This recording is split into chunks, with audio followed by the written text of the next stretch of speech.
और कहाँ जा रहा है भाई? मिला तो चार्जर ले। फौरन आइएगा।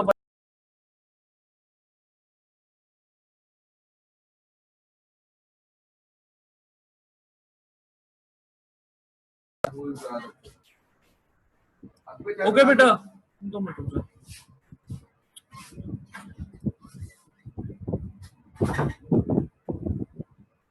Okay sir. बेटा, यहाँ तक हमने बात की। हाँ, अब आपको सवाल है तो प्लीज पूछ लीजिए।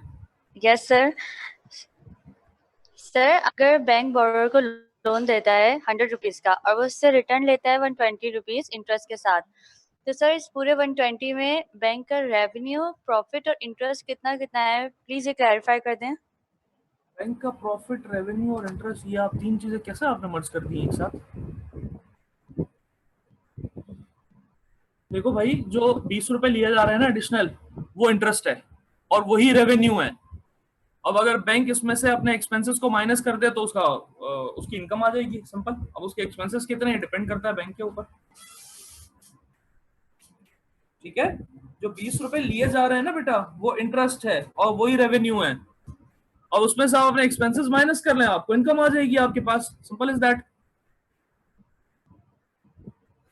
ओके जी, आगे बढ़ते हैं बेटा, आप कुछ और टर्मिनोलॉजीज की जानें। दो टर्मिनोलॉजीज आप बहुत फ्रीक्वेंटली सुनते हैं। पहली है ऑनलाइन बैंकिंग और दूसरी है ई बैंकिंग। अभी मैं स्लाइड नहीं दिखा रहा। क्या आपको ऑनलाइन और ई बैंकिंग का मतलब पता है? क्या ये दोनों एक ही होते हैं या ये दोनों अलग अलग होते हैं?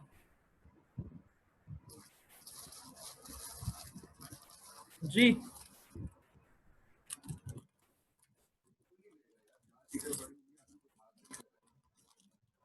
हाँ बेटा, आप में से कोई भी क्या मुझे बताएगा कि ऑनलाइन और ई बैंकिंग एक ही चीज है, अलग अलग है? क्या भला है ये?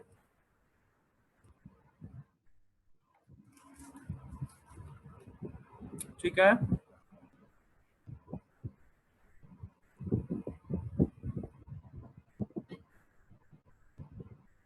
और कोई?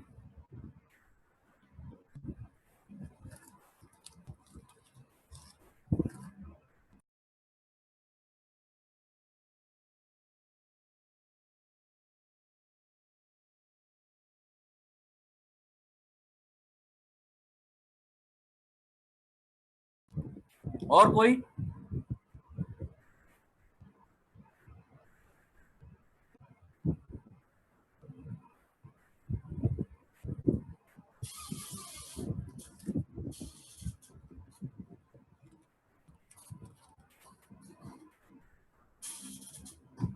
आई एम सॉरी टू से, आप सबके जवाब गलत हैं।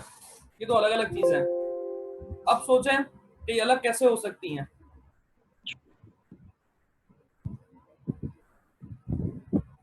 These two are entirely different concepts.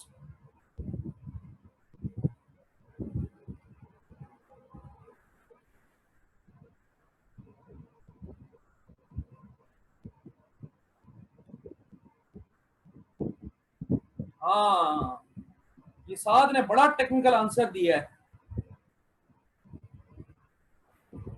साद ने बड़ा टेक्निकल आंसर दिया है।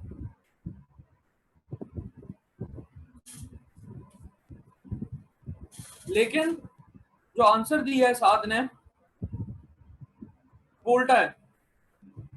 अभी मैं बताऊंगा नहीं, क्योंकि साद ने पर्सनल में मुझे रिप्लाई दिया है, और अभी बता दूंगा तो बात खत्म हो जाएगी। तो सिर्फ साद समझेगा कि मैं क्या कहना चाह रहा हूँ।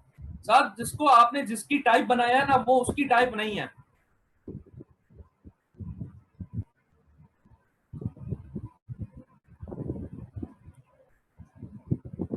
समझ गया मेरी बात? जो पहला आपने वर्ड लिखा है वो है दूसरे की काइंड।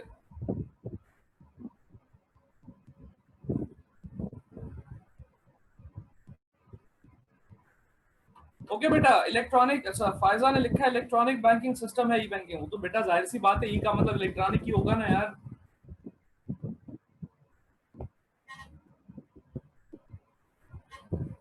बताओ, सोचो सोचो, ये दोनों अलग अलग कैसे हो सकते हैं?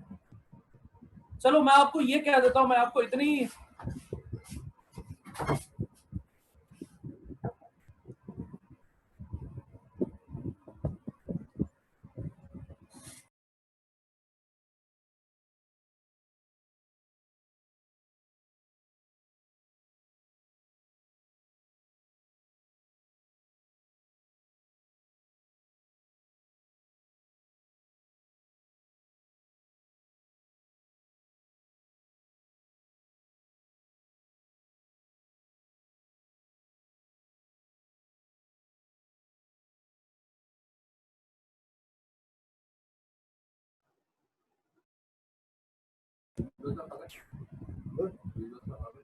जी, मैं आपको हिंट दे देता हूं कि आप ई बैंकिंग के बारे में तो जानते हैं, लेकिन ऑनलाइन बैंकिंग के बारे में शायद आप ना जानते हो।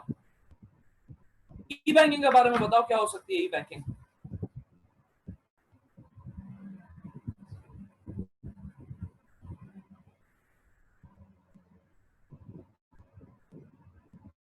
सुमामा ने जो मैसेज सवाल किया उसका जवाब यस में है। यस बेटा, बिल्कुल सही कह रहे हैं आप। ई बैंकिंग के बारे में तो आपको पता होगा, बराबर में जाके बातें करने मसला नहीं है, चले जाए बराबर में। जी, that we done through internet. हाँ चलो ठीक है, इलेक्ट्रॉनिक मींस इंटरनेट। ओके ठीक है, चलें, मान ली मैंने आपकी बात, ये भी सही है।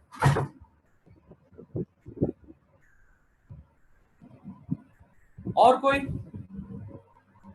हाँ, बुशरा ने भी सही रिप्लाई दिया है।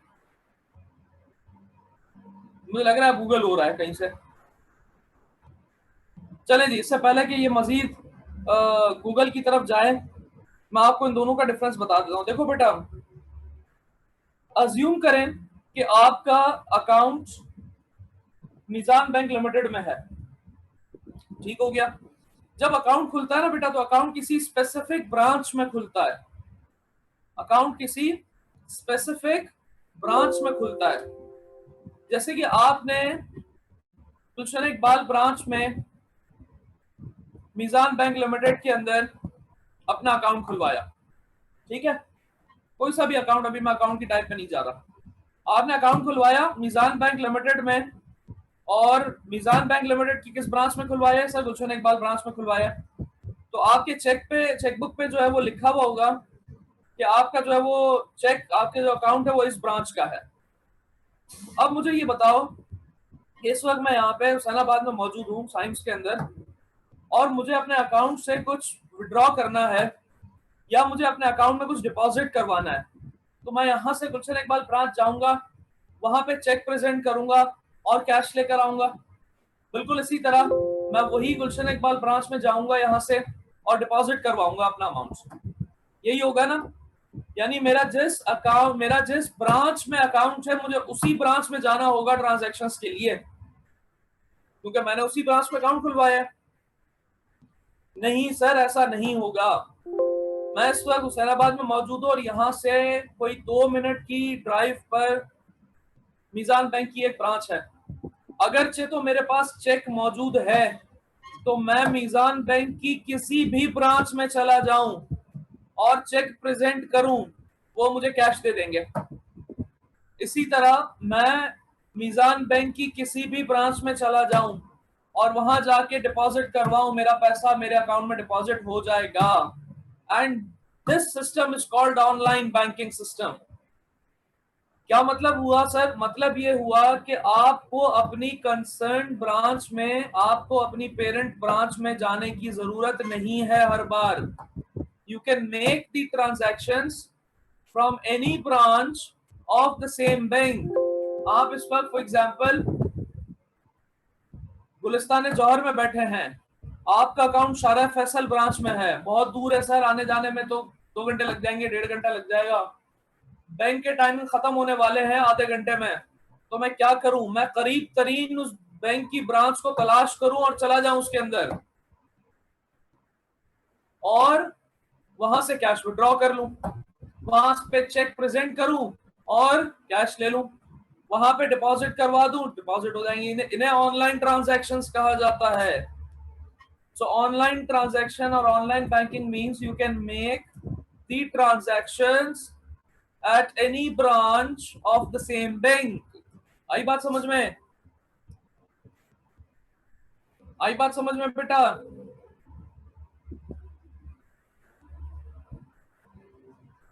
हाँ, ये ऑनलाइन बैंकिंग की है। अब सुनो ई बैंकिंग, ये तो बड़ा सिंपल है सर। मैं इस वक्त अपने ऑफिस में बैठा हूँ, यहाँ पे आपकी क्लास ले रहा हूँ। आपकी क्लास के बाद मुझे ख्याल आया कि अरे यार, मुझे तो एक बंदे को पेमेंट देनी है। मैंने गुड्स खरीदी थी उससे, तो मैंने उसको कॉल की। मैंने कहा यार अपना अकाउंट नंबर बताओ। वो अपना अकाउंट नंबर बताता है। मैं अपने बैंक में जहाँ पे मेरा अकाउंट है उससे मैंने इंटरनेट बैंकिंग ऑन करवाई है। ठीक हो गया, मैं यूजर आईडी पासवर्ड एंटर करूंगा, अपना अकाउंट ओपन हो जाएगा मेरा, और वहां से जो है मैं पैसा ट्रांसफर कर दूंगा।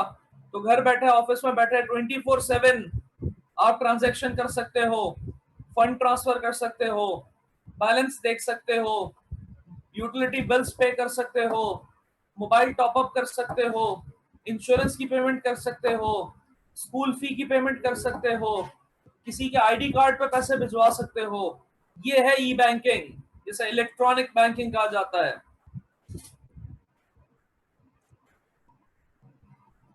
आप अपने मोबाइल फोन, आप अपने लैपटॉप, आप अपने एंड्रॉइड एप्लीकेशन या आप अपने वेब ब्राउजर के थ्रू जो बैंकिंग की ट्रांजैक्शंस परफॉर्म करते हो, उन्हें ई बैंकिंग कहा जाता है। ऑनलाइन बैंकिंग में बेटा घर बैठ के कैसे करोगे? ऑनलाइन बैंकिंग में बैंक विजिट करना होगा। ई बैंकिंग में आप घर बैठे ट्रांजैक्शन कर लेते हो। ई बैंकिंग में आप घर बैठे ट्रांजैक्शन कर सकते हैं। मैं फिर दोहरा रहा हूं बेटा, ई बैंकिंग का मतलब ये है कि आप अपने मोबाइल फोन के जरिए, अपने लैपटॉप के जरिए, अपने कंप्यूटर सिस्टम के जरिए जो बैंकिंग ट्रांजैक्शन करते हैं उन्हें ई बैंकिंग कहा जाता है या इलेक्ट्रॉनिक बैंकिंग कहा जाता है, जिसमें फंड्स का ट्रांसफर होना, बैलेंस का चेक करना, हिस्ट्री का देखना, मोबाइल लोड करना, मोबाइल टॉपअप करना, यूटिलिटी बिल्स की पेमेंट करना, स्कूल फी की पेमेंट करना, इंश्योरेंस पेमेंट करना, ये सारी ई बैंकिंग है। और ऑनलाइन बैंकिंग का मतलब ये है कि मुझे अपनी कंसर्न ब्रांच में बार बार जाने की जरूरत नहीं है। मैं किसी भी ब्रांच से ट्रांजैक्शन कर सकता हूं।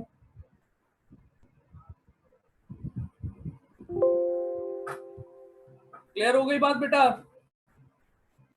अब इसकी एक प्रैक्टिकल एग्जांपल बिल्कुल आसान अल्फाज में ये है कि मेरा एक अपना अकाउंट है शारा फैसल ब्रांच में मीज़ान बैंक का। ये मैं आपको क्लियर कट बता रहा हूँ, ठीक हो गया? तकरीबन 6 साल पहले एक ऑर्गेनाइजेशन में मैं जॉब करता था। वहाँ की ऑर्गेनाइजेशन ने मुझे ये कहा था कि मीज़ान बैंक में अकाउंट ओपन करवाना होगा सैलरी ट्रांसफर के लिए। तो मैंने वो ट्रांसफर के लिए, सैलरी ट्रांसफर के लिए अकाउंट खुलवाया था शारा फैसल ब्रांच में।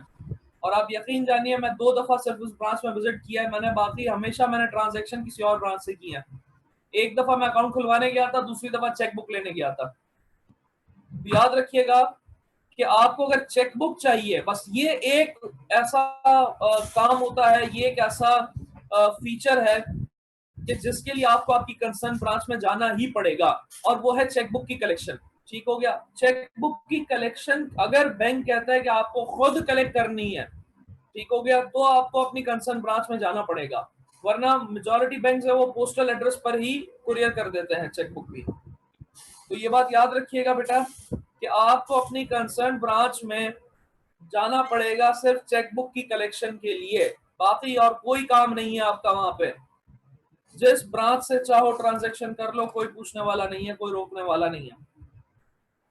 क्लियर हो गई बात बेटा ऑनलाइन और ई बैंकिंग की? अब देख लो यहाँ पे ये लिखा हुआ है, ऑनलाइन बैंकिंग में यही लिखा हुआ है, ई बैंकिंग में भी यही लिखा हुआ है जो मैंने आपसे कहा। मोबाइल बैंकिंग और एटीएम सुन लीजिए, फिर एक साथ इनकी डेफिनेशंस कॉपी कर लीजिएगा अपने पास। मोबाइल बैंकिंग बस सिंपल सी बात है, ई बैंकिंग की एक सर्विस है कि मोबाइल फोन के जरिए, मोबाइल एप्लीकेशन के जरिए, एसएमएस के जरिए आप बैंकिंग कर सकते हैं। ई बैंकिंग का प्रोडक्ट है और कुछ भी नहीं है। सर एटीएम क्या है? अब जरा एटीएम सुन लीजिए पहले गौर से, उसके बाद लिख लीजिएगा। सर एटीएम का मतलब होता है ऑटोमेटेड टेलर मशीन।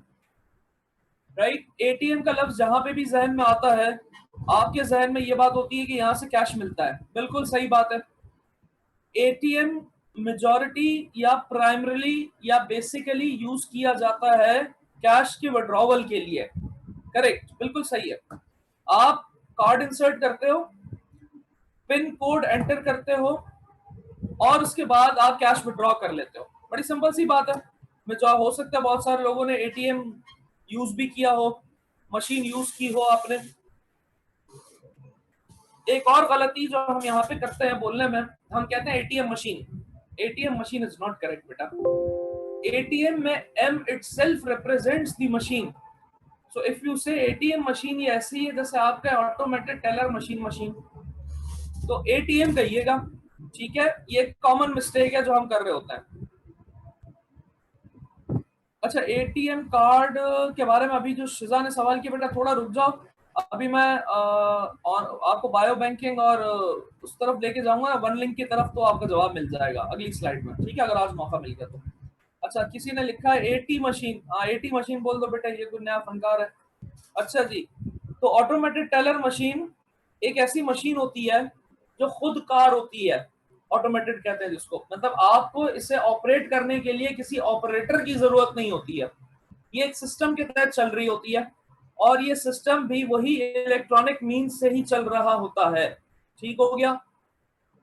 तो एटीएम से आप विड्रॉ करते हो कैश, बड़ी सीधी सी बात है सर। सर एटीएम से कैश विड्रॉ करने के अलावा हम क्या कर सकते हैं? बेटा अपना बैलेंस भी देख सकते हैं अकाउंट का। लास्ट 8 ट्रांजैक्शंस को भी आप देख सकते हैं कि वो कितना प्लस माइनस हुआ है। आप फंड्स भी ट्रांसफर कर सकते हैं दूसरे अकाउंट में, किसी और बैंक अकाउंट में भी ट्रांसफर कर सकते हैं, यूटिलिटी बिल की पेमेंट भी कर सकते हैं, मोबाइल टॉपअप भी कर सकते हैं एटीएम के जरिए। जी, ये फीचर्स होते हैं एटीएम में, उमूमन लोगों को नहीं पता होता। तो वो सर्विसेज जो ई बैंकिंग में आपको मिलती है अपने मोबाइल फोन के जरिए, अपने गैजेट्स के जरिए, अपने लैपटॉप पीसीस के जरिए, वो सारी सर्विसेज आपको एटीएम में भी मिल जाती हैं या उसमें से ज्यादातर मिल जाती हैं। ठीक है। अच्छा, फिर ये bank to bank basically vary करता है, इसलिए मैं सारी सर्विसेज हतमी तौर पे नहीं कह सकता कि हाँ ये सारी सर्विसेज आपको हर एटीएम में मिलेंगी। ठीक है, बस फर्क ये होता है कि एटीएम से कैश भी विड्रॉ हो जाता है। तो एटीएम जाने का कभी इत्तेफाक हो तो आप देखेंगे कि एटीएम के अंदर आप कैश विड्रॉ करने के अलावा बहुत सारी और भी ट्रांजैक्शंस कर सकते हैं। आ रही है बात समझ में बेटा?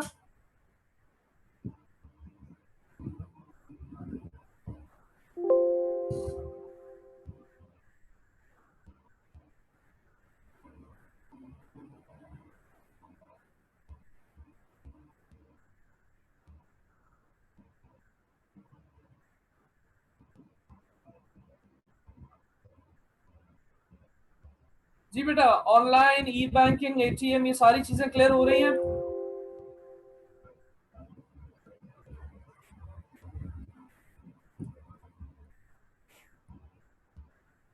अच्छा जी, अब आगे बढ़ेंगे बेटा। जिस तरह से एटीएम एक मशीन होती है, इस तरह से सीडीएम भी एक मशीन होती है। अच्छा, एटीएम में पर्सनल आइडेंटिफिकेशन नंबर चाहिए होता है। ठीक है, जिसको आप पिन कोड कहते हैं, 4 डिजिट्स का पिन कोड होता है। ठीक है, अगेन ये पिन नंबर नहीं होता, ये पिन कोड होता है। ठीक हो गया। तो पर्सनल आइडेंटिफिकेशन नंबर आप एंटर करते हो, उसके बाद ही ट्रांजैक्शन हो सकती है। अच्छा, अभी इसकी मजीद डिटेल है, इससे पहले मैं आपको छोटा सा सीडीएम के बारे में बता देता हूँ। जिस तरह से एटीएम से आप कैश विड्रॉ करते हो, इसी तरह सीडीएम भी एक मशीन होती है। ठीक हो गया, कैश डिपॉजिट मशीन कहते हैं इसको। स्टैंडर्ड चार्टर्ड ने इंट्रोड्यूस करवाई थी, अभी अल्फला में मौजूद है और स्टैंडर्ड चार्टर्ड के अंदर भी मौजूद है और अल हबीब में भी मौजूद है, लेकिन ये इतनी कॉमन नहीं है हमारे यहाँ। जिस तरह आपको कैश जब डिपॉजिट करवाना होता है बैंक में, तो बैंकिंग आवर्स का होना जरूरी है। बैंकिंग आवर्स में ही जाएंगे आप कैश डिपॉजिट करवाने। तो अगर बैंकिंग आवर्स खत्म हो चुके हैं, यानी शाम 5 बजे बैंकिंग आवर्स खत्म हो जाते हैं, ठीक है, कुछ बैंक में एक्सटेंडेड आवर्स होते हैं, चले वो भी खत्म होगा, अब आपको कैश डिपॉजिट करवाना है या चेक डिपॉजिट करवाना है, तो आप बैंक तो जा नहीं सकते। तो उसके लिए एक मशीन क्रिएट की गई जिसका नाम था सीडीएम, कैश डिपॉजिट मशीन। जिस तरह एटीएम से कैश निकलता है बाहर, इसी तरह सीडीएम में कैश इंसर्ट होता है। राइट, कैश इंसर्ट होता है और आपको एक रिसीट जनरेट होती है। पहले आप अकाउंट नंबर एंटर करते हो, फिर कैश एंटर करते हो, वो आपको एक इलेक्ट्रॉनिक रिसीट इशू करके दे देता है और आपके अकाउंट में पैसे ट्रांसफर हो जाते हैं, राइट। मैं अगेन कह रहा हूँ पाकिस्तान में ये सर्विस कॉमन नहीं है, ठीक हो गया, लेकिन अभी भी कुछ बैंक्स के अंदर ये मशीन रखी होती है। होना तो ये चाहिए था कि ये एटीएम के बराबर में सीडीएम हो उस बूथ के अंदर जहाँ पे एटीएम लगा हुआ होता है, तो आप सीडीएम भी वहीं रखते हैं और वहीं से काम करते हैं, लेकिन अनफॉर्चुनेटली ये पाकिस्तान में इतनी कॉमन नहीं है। हाँ बिल्कुल, इससे ट्रांजैक्शन, दो ट्रांजैक्शन होती है बेटा, इससे कैश डिपॉजिट हो जाता है और चेक भी डिपॉजिट हो जाता है। आ रही है बात समझ में? ओके जी, अब जरा एक और स्टेप आगे बढ़ते हैं, ठीक हो गया। जिस तरह से मैंने आपको अभी ऑनलाइन बैंकिंग के बारे में बताया कि आप चेक लेके किसी भी ब्रांच में चले जाओ, डिपॉजिट कराने किसी भी ब्रांच में चले जाओ, डिपॉजिट भी हो जाएगा, कैश भी मिल जाएगा। बिल्कुल इसी तरह अगर आप एक शॉपिंग सेंटर में मौजूद हैं, एक शॉपिंग मॉल में मौजूद हैं और आपके पास फॉर एग्जांपल यूबीएल का एटीएम कार्ड है और आपको कैश विड्रॉ करवाना है, अब आप पूरे मॉल में घूम रहे हो कि यार कहीं यूबीएल का एटीएम मुझे मिल जाए, यूबीएल की मशीन मुझे मिल जाए, कहीं पे भी नहीं है, तो आप बाहर निकलते हो और यूबीएल की ब्रांच तलाश करते हो, उसके बराबर में एटीएम बूथ में जाते हो, वहां से कैश विड्रॉ करवाते हो।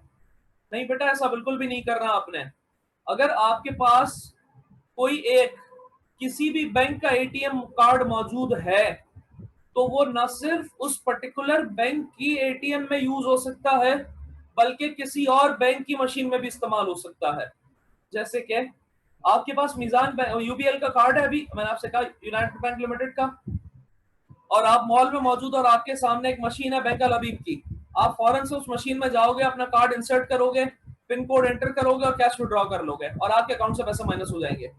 सर ये क्या बात हुई, मेरा अकाउंट यूबीएल में, मैंने मशीन यूज की है बैंक अल हबीब की और बैंक अल हबीब की मशीन से मुझे पैसे दे रहा है और अकाउंट मेरे अकाउंट से माइनस हो रहा है। जी, इसे कहते हैं वन लिंक सिस्टम। ये जो थर्ड पॉइंट लिखा है ना बेटा, इसे कहते हैं one link system.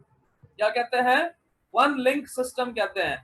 One link का मतलब ये है कि बैंक के सारे जितने भी बैंक इस वक्त मौजूद हैं उन सबके एटीएम एक लिंक से कनेक्टेड हैं और आप किसी भी बैंक का एटीएम कार्ड किसी भी बैंक के एटीएम में यूज कर सकते हैं।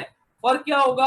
आपको एडिशनल सर्टेन चार्जेस देने होते हैं, आपको एडिशनल चार्जेस देने होते हैं उस पर, ठीक हो गया। पहले 15 रुपए होते थे, अब 25 और कुछ बच्चों ने मुझे किसी बैंक में 35 रुपए भी बताए हैं। तो ये एडिशनल अमाउंट आपको देना होगा। क्यों? क्योंकि आपको एक एडिशनल सर्विस मिली है, यानी आप अपने एटीएम से विड्रॉ नहीं कर रहे बल्कि किसी और के एटीएम से विड्रॉ कर रहे हैं। तो ये जब आपको एडिशनल सर्विस मिलेगी तो यू हैव टू पे द एडिशनल अमाउंट, तो वो एडिशनल अमाउंट आपको पे करना होगा, राइट। वो आपके खुद ही अकाउंट से माइनस हो जाएगा। मतलब अगर आप 10,000 रुपए विड्रॉ कर रहे हैं तो 10,000 15 रुपए, 10,000 25 रुपए आपके अकाउंट से माइनस होंगे, ठीक है। तो ये सर्विस कहते हैं वन लिंक सिस्टम। अच्छा, एक सवाल आया, ये वीजा और मास्टर कार्ड, अभी रुक जाओ, ये भी बता दूंगा बेटा,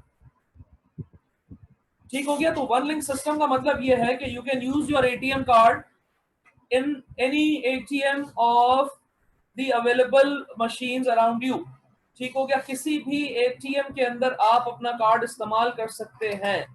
अच्छा, क्या लिखा है सर, अपने ही बैंक वैसे वाले से विड्रॉ करेंगे तो एडिशनल नहीं बेटा, अगर आप अपने ही बैंक के एटीएम से विड्रॉ करेंगे तो आपको एक रुपया नहीं पे करना एडिशनल। आपका अलबरका का अकाउंट है, आपके अलबरका का डेबिट कार्ड है, आप अलबरका की मशीन से निकलवाएं, कोई पैसे नहीं लगेंगे, ठीक हो गया। लेकिन किसी और मशीन से निकलवाएंगे देन यू हैव टू पे द एडिशनल चार्जेस। क्लियर हो गई बात? दो और बातें बताऊंगा फिर बात खत्म करूंगा। अभी मैंने थोड़ी देर पहले आपसे कहा कि जब आप एटीएम कार्ड इंसर्ट करते हो मशीन के अंदर तो मशीन आपसे पिन कोड डिमांड करती है, मशीन आपसे पिन कोड डिमांड करती है, मशीन आपसे पिन कोड डिमांड करती है। पाकिस्तान में पहली दफा बैंक इस्लामी पाकिस्तान लिमिटेड ने एक सर्विस लॉन्च की, राइट।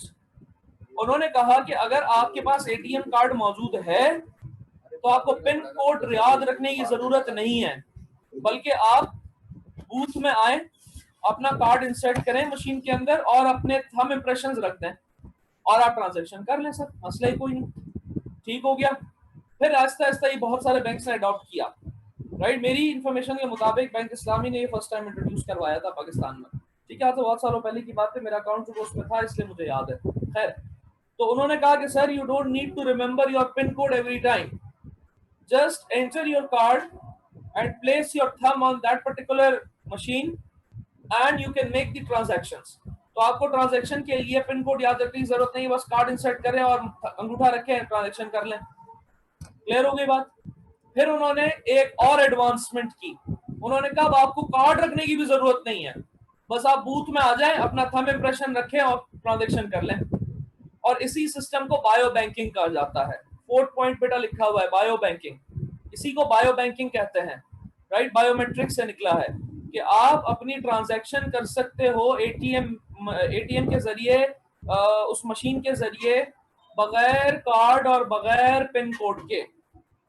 फिर इसमें एक और एडवांसमेंट की बैंक इस्लामी ने, उन्होंने कहा सर अब आपको जरूरत नहीं है कि आप सिर्फ, अब देखो ना एटीएम से तो आप एक लिमिटेड कैश विड्रॉ कर सकते हो, ये बात याद रखिएगा कि एटीएम कार्ड की जो लिमिट होती है ना बेटा, उसी लिमिट के तहत ही आप विड्रॉ कर सकते हो 24 आवर्स में, और that depends upon the nature of the card. अगर सिल्वर कार्ड होता है तो उसमें 40-50 हजार रुपए की लिमिट होती है 24 आवर्स की, उससे ज्यादा विड्रॉ नहीं कर सकते। गोल्ड में उससे ज्यादा होती है, प्लैटिनम में उससे ज्यादा होती है, टाइटेनियम में उससे ज्यादा होती है। तो ये डिपेंड करता है नेचर ऑफ कार्ड के ऊपर, और कार्ड की नेचर आप खुद डिसाइड करते हो, अकाउंट होल्डर खुद डिसाइड करता है, और जितना हेवियर नेचर का कार्ड होगा उतनी ज्यादा उसकी फी भी पे करनी होती है आपको।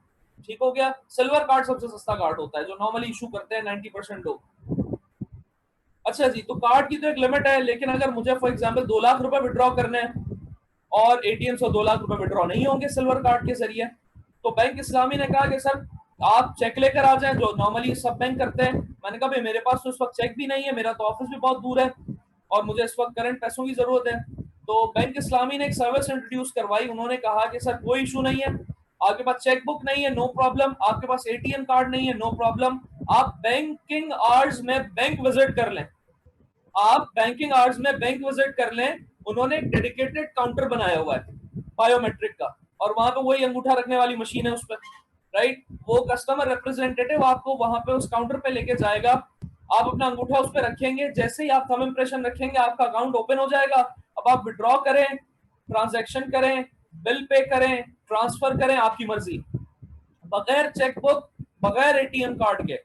यानी जो सर्विस उन्होंने पहले एटीएम के अंदर रखी थी, यानी उस मशीन के अंदर रखी थी, अब उन्होंने वो अपने बैंक के काउंटर पे भी रख दी है। आपको याद होगा भी थोड़े दिनों पहले से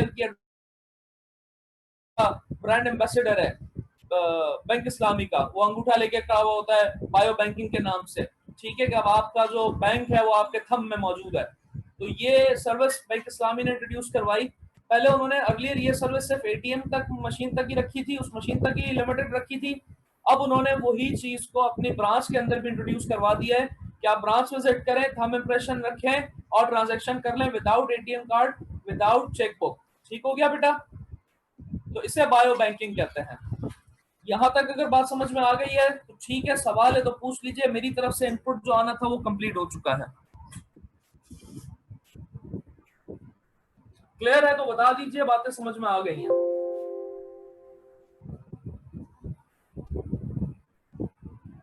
सवाल है तो सवाल कर लीजिए बेटा।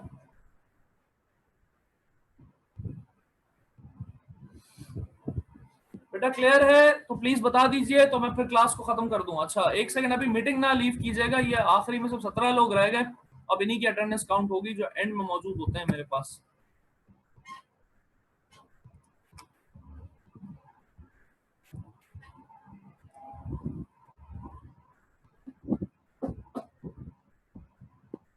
आईबीएफटी बेटा मैंने समझाया ही नहीं है तो रिपीट कहां से करूं। हम ना सो रही हैं बेटा, लगता है आप।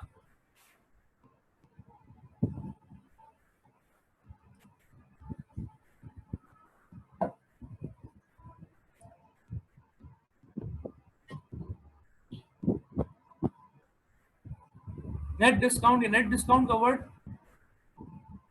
अच्छा net disconnect, okay okay, net disconnect कहें बेटा। सर वीजा कार्ड का बता दे, नहीं बता रहा ना बेटा, अभी जब मौजू आएगा तब बताऊंगा। सर बायो बैंकिंग का अगेन शॉर्ट रिव्यू दे दें। अच्छा जी, भाई सिंपलेस्ट वर्ड्स में आप अपने अंगूठे के जरिए, आप अपने थंब इंप्रेशन के जरिए, आप अपने बायोमेट्रिक्स के जरिए जो ट्रांजैक्शन करते हो वो बायो बैंकिंग कहलाती है। ठीक हो गया।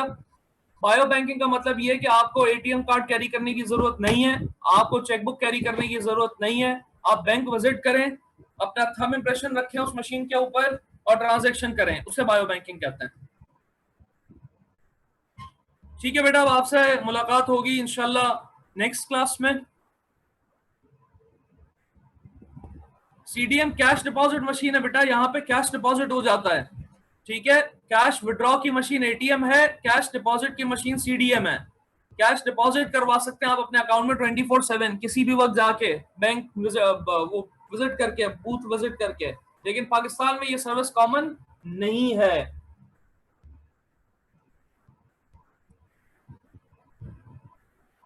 चलें बेटा, अब आपसे मुलाकात होगी इंशाल्लाह नेक्स्ट क्लास में। Till then, thank you and अल्लाह हाफिज।